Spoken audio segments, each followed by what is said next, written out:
What's good, YouTube? It's Nas, and we're back with another video. Road to 300 subscribers, of course, and this is a random video, I guess. I was just scrolling on my TikTok. I seen Nas Reed talking about something. I'm just scrolling.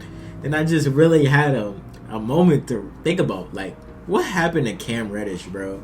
And I'm pretty sure a lot of us, or there were people like me that were still Cam Reddish believers. Like, coming out of high school, he was supposed to be one of the best players. He went to Duke to play along R.J. Barrett and Zion Williamson, and he ultimately didn't have the same same season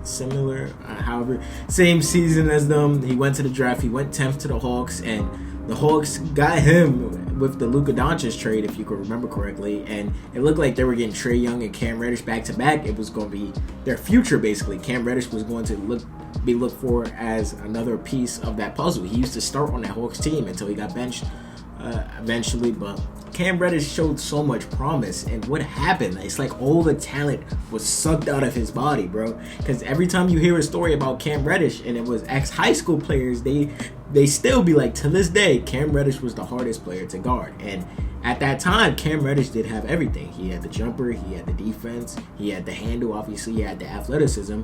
Then once he got to the NBA, none of that shit transferred. He was not an efficient player. Sometimes he would have these games where you'd be like, oh shit, that's the Cam Reddish from high school. And that's the Cam Reddish everybody believed in. And the next game, he would go sorry. So what just happened to his career, basically? We're going to go through that. I guess we go through his NBA career and just talk about it, I guess, because I just want to know, like, how do you go from being at the tippity top, everybody in your class, even the lower classes, remembering you getting buckets on them, and then you get to the NBA and none of that is there. It's like, if you know Tavon Austin from the NFL, that didn't transfer. I don't want to compare them because Tavon Austin is different. But Cam Reddish, bro, come on, bro. It's just disappointing to see, like, somebody you rooted for going into the NBA. Because I remember when I was, like, 13, 14, I was a Cam Reddish fan. And then, obviously, it didn't pan out. But in the 2019-2020 season, his rookie season, he averaged 10.5 points, 3.5 rebounds, and 1.5 assists. His second season, he averaged 11 points, 4 rebounds, and 1 assist. In the 2021-2022 season, he averaged 12 points, 2.5 rebounds, and 1 assist before getting traded to the Knicks. And we all know that this didn't pan out. Like, the Hawks expected Cam Reddish to obviously be a scorer. That's what he was made for. But obviously in the NBA, he couldn't do that. And his defense was still a major contribution to the NBA. Don't get me wrong. He was one of the best defenders in the league, or perimeter defenders, in my opinion. But it just didn't transfer. He had a good playoff game, I remember, on the Hawks. I remember when he took over a game, and I'm like, oh yeah, that's Cam. That's the Cam Reddish I remember. And it just never accounted to anything, basically. And then he was traded to the Knicks the same season when he was on the Hawks. He averaged 6 points, 1.5 rebounds, and 0.7 assists. Not doing anything.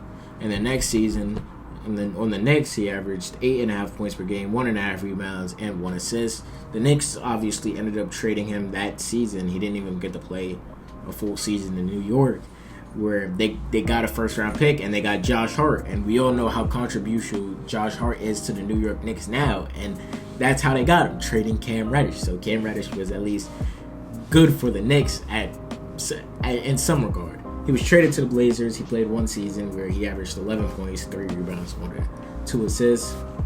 He would then go to LA in the 2023-2024 season, where he would not be able to do the same shit, not have the same leeway, because he was not consistent. He was only on the Lakers to be a 3 and D, and when the 3 wasn't working, he was only D and no 3. Like that can't work on the NBA. We see what happened to Andre Roberson in the 2023-2024 season. He averaged 5.5 points per game, 2.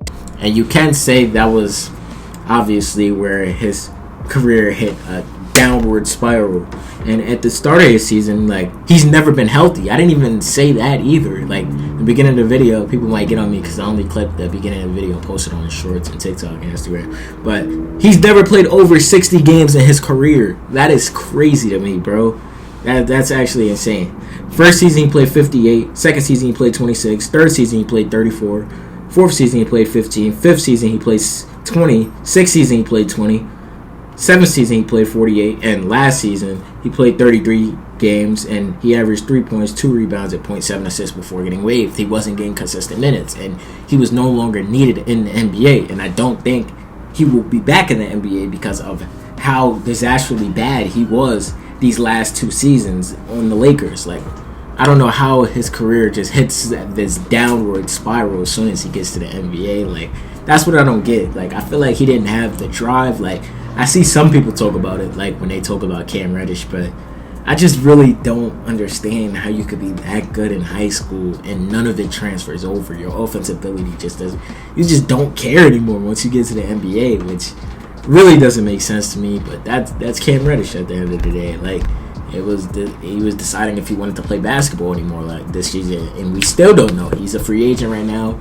I don't think he gets picked up. I'm not gonna lie, but if he does, that'd be good for him, bro. But it's sad that we'll never see actually that gifted scorer that we saw in high school, that gifted player that we saw in high school, and Cam Reddish. And I really just wanted to talk about it, like, because I'm really confused how you could go from being at the tippity top. Everybody talk about when you name a player that was really hard to guard in the NBA or high school, whatever, and they all say Cam Reddish. Like, that just, I don't know, bro, but it just doesn't really make a lot of sense to me when you look at it from a different perspective, I feel like. But let me know how y'all felt about Cam Reddish's seasons in the NBA. Y'all, Cam Reddish, I can't even say y'all remember Cam Reddish. Cam Reddish was just in the league last season, but how do y'all feel about Cam Reddish not producing in the NBA? And let me know how y'all felt about high school Cam Reddish, because high school Cam Reddish was nice, bro. I ain't gonna lie. Like, sometimes I go back and look at his highlights. I'm like, what the fuck? That's a whole different nigga. I'm like, what the?